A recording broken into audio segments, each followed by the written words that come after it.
Hey, we're here with Oklahoma City Blue head basketball coach Kameron Woods. Year number 2 as head coach.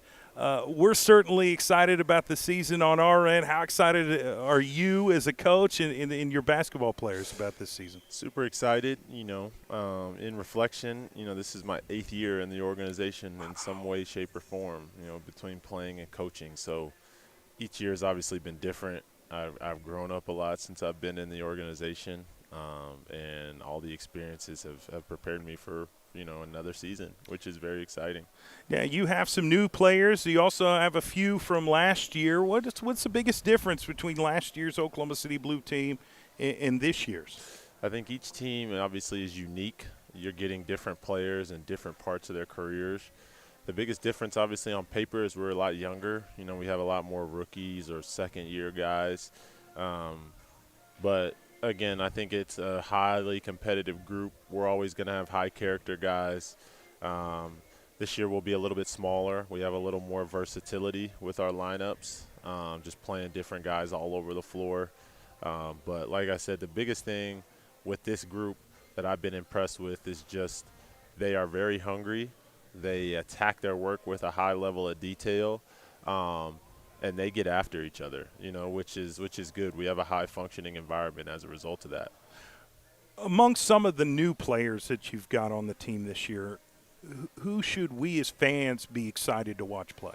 Yeah, there's a bunch of them. Hunter Maldonado from Wyoming is like a Swiss Army knife out there. He has great size for the guard spot.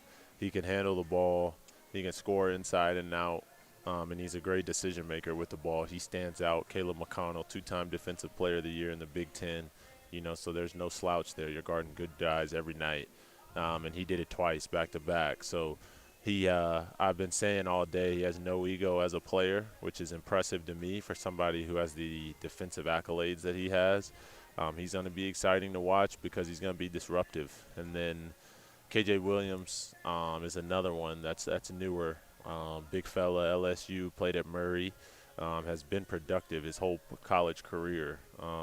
And for a guy who plays the 5, he's a little undersized but has a crazy motor and can space the floor. So he allows us to be we could play a whole lot of different lineups around him, and we can space him and we can roll with other guys. We can roll with him. He allows us to pop and play with him, obviously, but he allows everybody else to really get to their game because he's a shooter and he can space, and you gotta be attached to him when you're out there. So it gives everybody else space when he's on the floor. Now, you being the head coach for the Oklahoma City Blue at the G League level, that's such a unique head coaching opportunity. You've got a couple two-way players. Yeah. How do you deal with that? Do you know when they're moving up and then we're coming down and vice versa? Yeah. And talk about that experience and how you deal with that as a head coach. Yeah, and one of the things that I've reflected a lot, I think that's one of the more unique things that we have when you coach in the G League. But, I think it's a great opportunity because we're always going to have a plan around when those guys are here. That's first and foremost. It's never like we're thrown out of left field. I think for me, in reflection, the biggest thing that becomes important when you throw that factor into it is what type of environment you have. And we spend a lot of time, that's what the players that we have, the coaches that are in here, everybody that's a part of this program, and making sure the environment's cooking. And what I mean by cooking is just everybody in here is attacking their work day by day and being ready when their number's called. And that's coaches and players. It's a skill that you need. The two ways need it. You never know when your number is going to be called. Rotation players need it because you never know when your name's going to be called. If you're a G League player, right, you're waiting on an opportunity. So you got to have an environment where you're not waiting on an opportunity. You're attacking each day, each rep, so that when your opportunity comes, right, you're just prepared. So that's the type of environment we want to have, and it should help when those guys are here. It'll help when they're not here. It'll be a high-functioning environment regardless, and everybody should benefit from it. That's coaches and players. Schematically, is the style of play going to be similar to last year? Are you going to change it up and just how you attack the other team's defense and vice versa? Yeah, I think you'll see some changes. We have just different style of players. Like I said, we'll be smaller at times.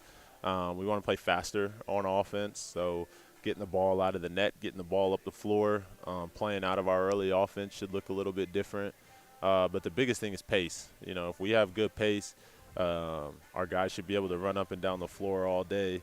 And then defensively, you know, we want to be physical. We want to be first to the ball. You know, rebounding and taking care of the ball are obviously super important. But style of play-wise, we want to give the ball room to breathe, and we want to play fast. Head coach Kameron Woods of the Oklahoma City Blue, thank you for talking with us. Yes, sir. Thanks for having me.